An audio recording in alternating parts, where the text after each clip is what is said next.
All right, joining me is Head of the Presidency Project Management Office, Rudi Dicks, to elaborate on this a bit more. Rudi, thanks for your time. We appreciate it. It's worrying me that self-generation limits have been raised to 100 megawatts, but this isn't feeding into the grid because of red tape. Why are we still talking about red tape when the President said that he would address this as soon as possible a while back?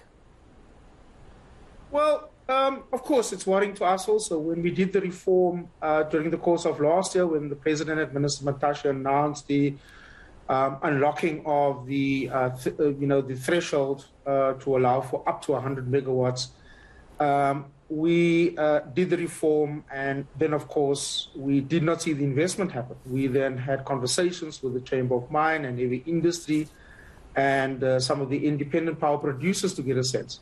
What we did find was there were a number of regulatory impediments that we then developed an intervention with the industry, with the Mine Drills Council, with the Energy Intensive User Group.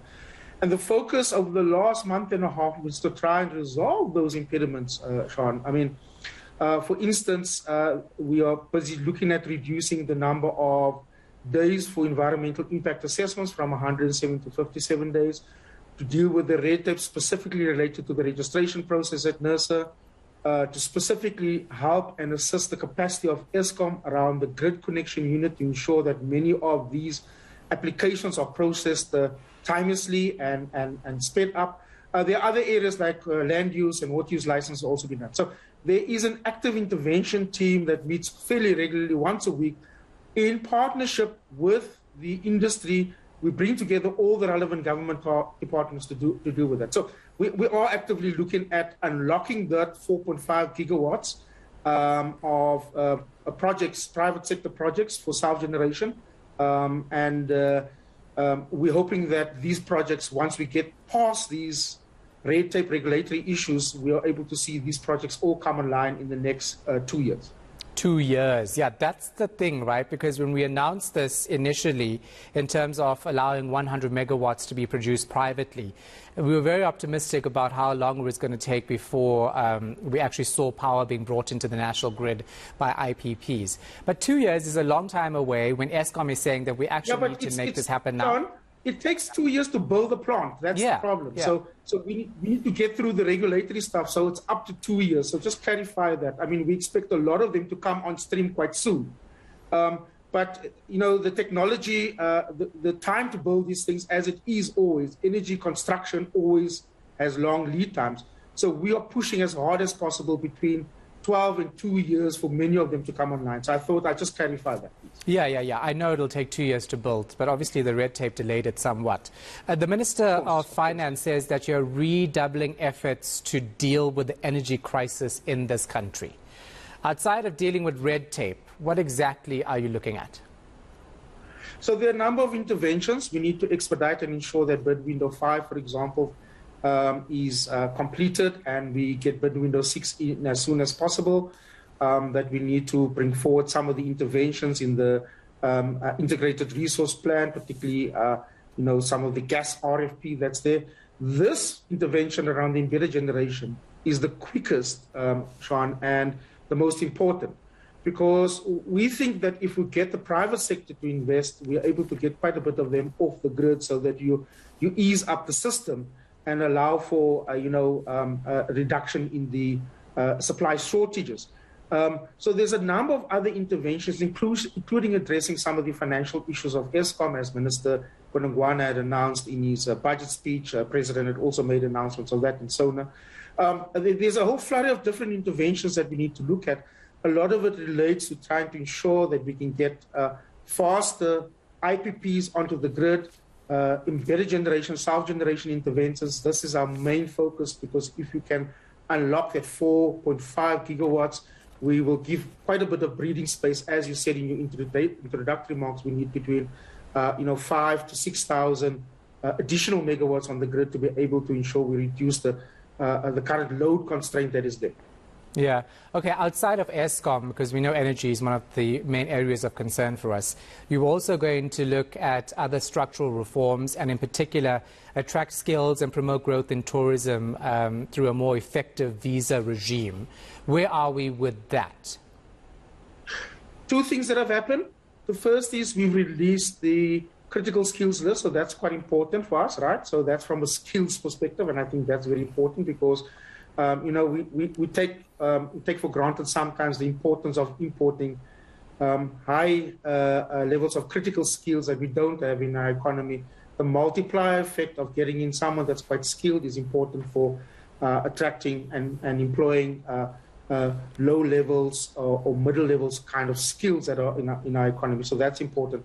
This has not been published since 2014, so extensive consultation process to get that critical skills list that is out, and that has been done in consultation with a whole lot of different stakeholders. We're currently finalizing the review of the work visa regime, because that's also important for us. Mvuso Msamang, who's the former DG of Home Affairs, has been helping us. Again, this is quite critical for multinationals who want to invest here and want to bring over people that are critical for their investment decisions. Is important. The third aspect is, of course, easing up the visa regulations for tourists. And as you see in the quarterly report, we're looking at extending that electronic visa system, the e-visa system, to make it much more easier to be able to attract in certain jurisdictions where we can get high-value tourists. China, for example, the rest of Africa, elsewhere is going to be important for us to be able to track that. So these systems and the work with the department through Operation Vulindlela is important to be able to ensure that we get this across the line and we're able to attract skills, deal with work permits, as well as attract the kind of tourists by reforming the visa system. So let me read a PR line from the statement that you issued today, Rudi. Operation Vulindlela was born out of the need to urgently implement the structural reforms that are critical for raising economic growth, creating jobs. But over the past couple of years, we've seen our joblessness rate increase. Why is that? And what's the purpose of Operation Vulindlela then since 2020? So this is important, right? And your point is right. A good statement that has been made. The reform is not done for the sake of the reform. The reform ultimately is about having an economic impact. It's about garnering investment. And investment is driven by investor sentiments, developing regulatory reforms that make it easier for investment, making sure that we create a conducive environment. Investment leads, of course, to employment, and this is quite important. Now, if one uses the 100 megawatt self-generation as an example, if we're able to, of course, we've ticked the box for the reform, so that regulation has been ticked.